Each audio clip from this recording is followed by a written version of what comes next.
The air was thick with the scent of pine and damp earth when I hauled the first box into my new home on Willow Lake Drive, a weathered clapboard cottage nestled on the edge of a shimmering lake in Pine Hollow, Virginia. It was July 2027, and I'd just turned 43, finally ready to plant roots after years of grinding away as an IT consultant. My wife, Emily, was 6 months pregnant, her eyes bright with hope despite the exhaustion of carrying our first child.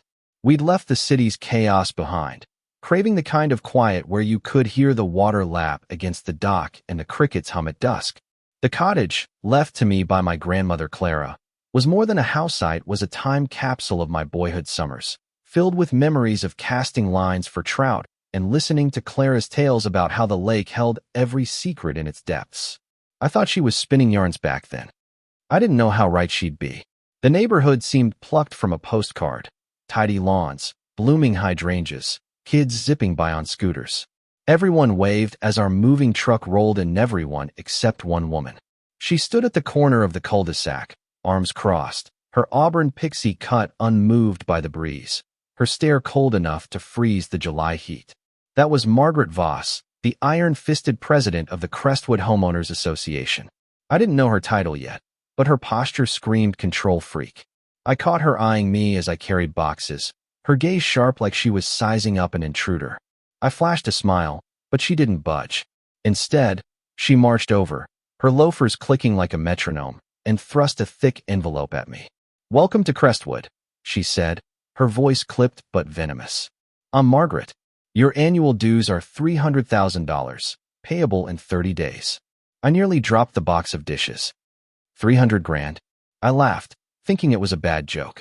"That's more than my first condo," I said, raising an eyebrow. Her lips twitched, but not with humor. "This is Crestwood," she snapped, tapping the envelope. "We don't tolerate freeloaders or troublemakers." The way she hissed troublemakers made my skin crawl. I glanced at Emily, who was watching from the porch, her hand resting on her belly. Stress was the last thing she needed. I set the box down, forcing calm. "I don't think this place is in your HOA," I said evenly. "My grandmother owned it for decades. Never paid a dime in dues." Margaret's eyes gleamed with something feral. She whipped out a document, waving it like a weapon. "It's all here," she sneered. "You'll follow our rules, or I'll have you out." I scanned the paper.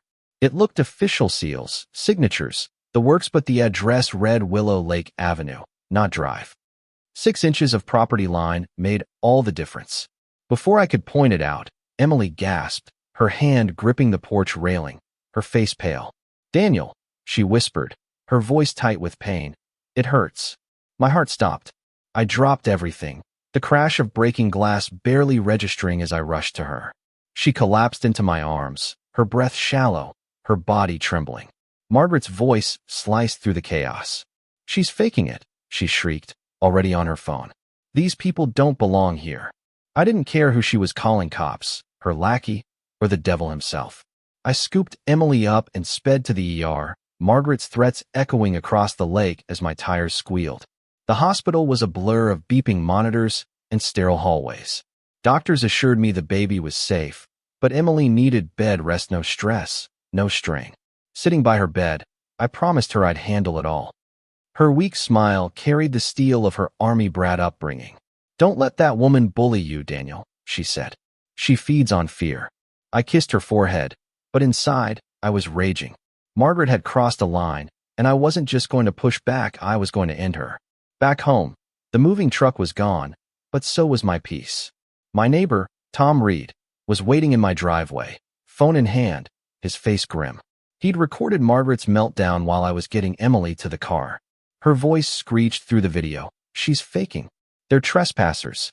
My blood boiled, but Tom's tight grin held a spark of defiance. "She's been terrorizing us for years," he said. "Tried to find my folks for hanging Christmas lights too early. Half this neighborhood hates her." His words lit a fire in me. If Tom wasn't on her side, who else wasn't? The next day, Margaret was back, this time with her cousin, Ethan, a hulking guy who looked like he'd rather be anywhere else.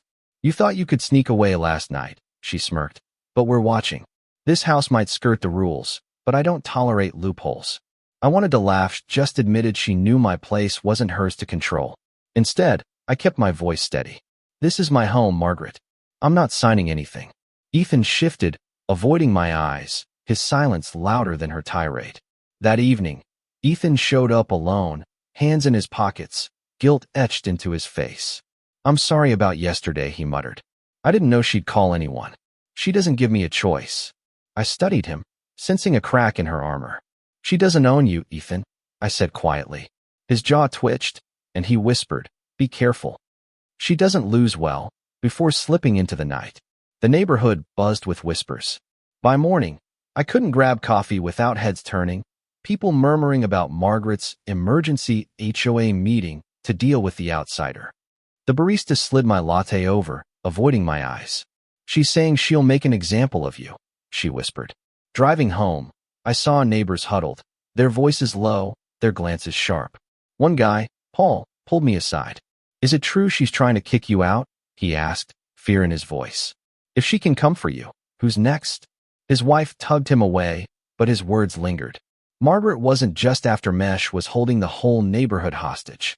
Digging through Clara's old files, I found the deed and a survey map, crisp with county stamps.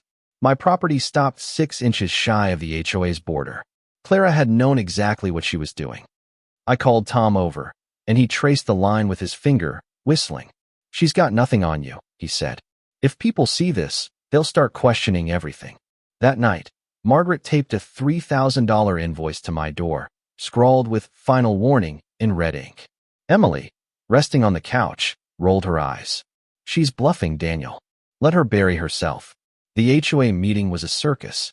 The community center reeked of stale coffee and tension, chairs scraping as neighbors packed in. Margaret strutted to the podium, pearls glinting, a tablet propped up for a live stream. Tonight, she declared, you'll see the fraud Daniel Carter really is. She waved a binder, claiming it held proof my cottage was hers to rule. I stood, heart pounding, and held up Clara's deed.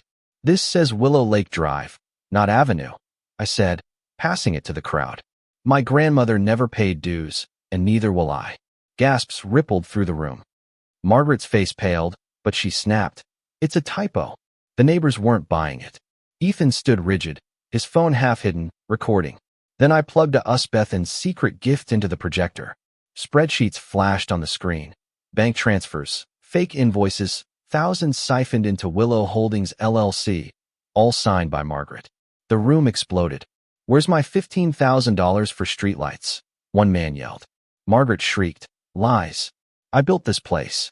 But Ethan stepped forward, his voice steady. Enough, Margaret. You stole from us. I've seen the accounts. The crowd roared, and sheriffs burst in, cuffs ready.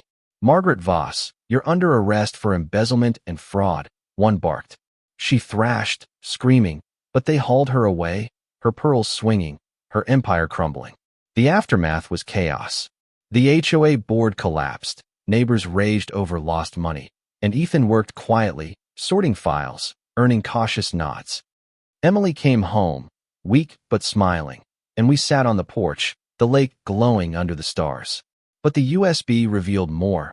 Willow Holdings wasn't just Margaret.